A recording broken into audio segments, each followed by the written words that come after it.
All right, there we go. Had to delete some files, so that took a minute on the iPhone. But here we are. We're here in Columbus. It is just 11 o'clock right after the show.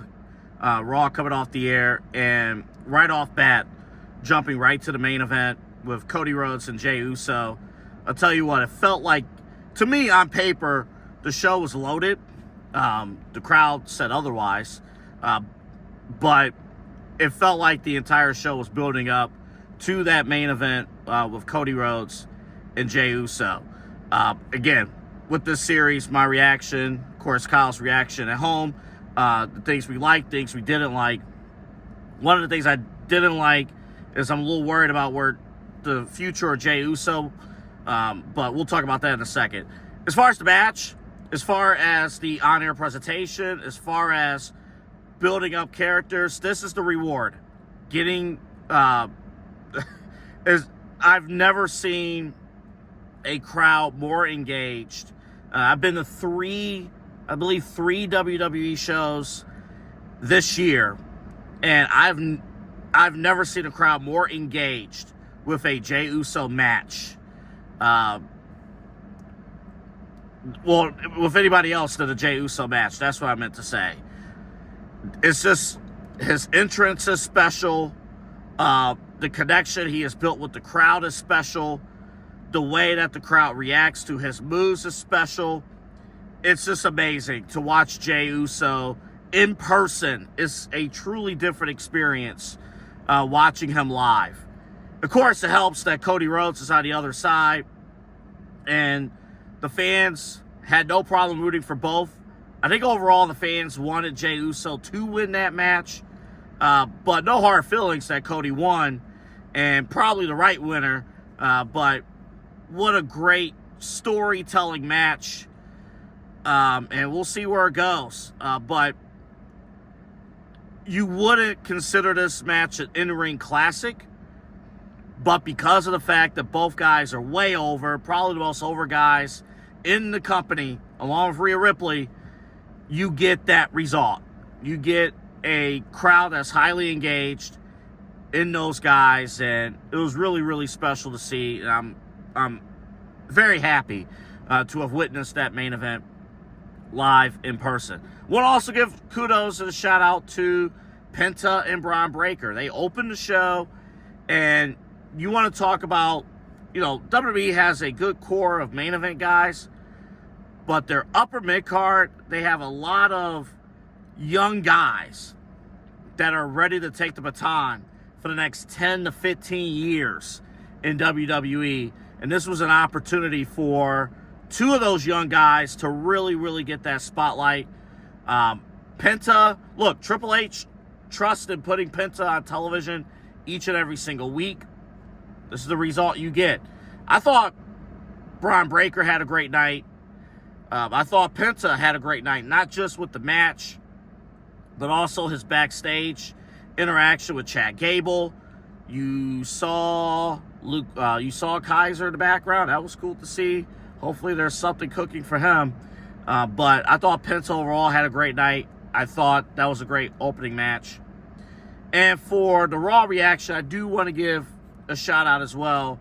I thought Seth Rollins' opening promo did some good things, because, yes, it's very true.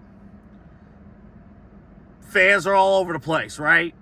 And I like that Seth called it out and established a little bit of a mission statement, like, hey, you need a visionary to lead you to tell you what you want.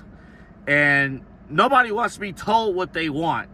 So it's just those little things to kind of establish the heel turn. Still waiting on a name. We don't have a name, so that's I don't like that. I don't feel as a group still that they have chemistry. I think they're all great at their roles. I guess this is where I flip it to what I don't like. I think the Seth Rollins group, everyone is playing their roles well. Seth Rollins is doing a great job. Paul Heyman's doing a great job. Braun Breaker's doing a great job. Bronson Reed's doing a great job. They're all doing a great job in what they're being asked to do. It doesn't feel like, and I saw it in the arena, it doesn't feel like they have the chemistry that you have seen in the past with past groups. It's just not, it's not there right now. Something is off with this group. Doesn't mean that it's bad, doesn't mean that it's a failure or anything like that to this point, but something is off in terms of chemistry. And I'm just saying that because, again, we're now of almost 3 months in, and I can't put my finger on it, but something seems very off chemistry-wise with this group. Hopefully they can click and get it all together. I thought Bayley and Becky, I thought it was a fine match. I mentioned last week on the Reacts, I'm like, somebody's going to have to turn. It's probably going to be Lyra. There were some fans in my section, a lot of kids, some fans in my section, they weren't sure who she was, Lyra, which was interesting. But they didn't like the fact that she interfered in that way. It just... Things need to be explained, I should say, with Lyra. Like, things need to be explained. It's just a little logical. It's like, you know the rules to wrestling matches. So, I'm not saying it was a bad call. But, you know, things just need to be explained. Why jump into a match like that in that capacity? So, just something to be considered. It seemed like, to me, suddenly Bayley snapping on Lyra appears very sudden. It was a little odd that it happened this quickly. Maybe an episode too soon that you saw Bayley really snap at Lyra. I thought that was odd. Maybe it's by design, but I thought it was odd. I think with this feud, it feels like we're missing steps.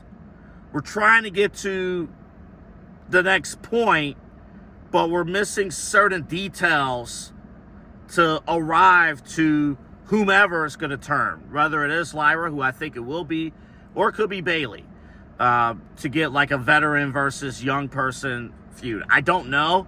It just seems like, to me, I would like to see that story slow down just a bit. Let's peel off a few layers before we get to it. I hate to say this too. Jade Cargill, her entrance is phenomenal. I like, the way the light kind of shines. I don't know if they showed it on television, but the way the light shines, and her entrance is fantastic. Her presentation is fantastic. When the match starts, at this point, it ain't good. We're at a stage right now, look, and this hurts me because I am a fan of hers, and I thought, as far as presentation, she did a great job at AEW. As far as presentation, she knocks it out of the park. They're preparing her for a big role. It's just, I don't know. It seems like some of the women are at a different level. And with Jade, it's like, WWE has given her a learning curve, a huge learning curve. And she's got to pick up the speed. It has to pick up. We're slowing things down. And it's just like, all right, we're now like, year 2 into this with Jade, and they kept her off television for her to improve.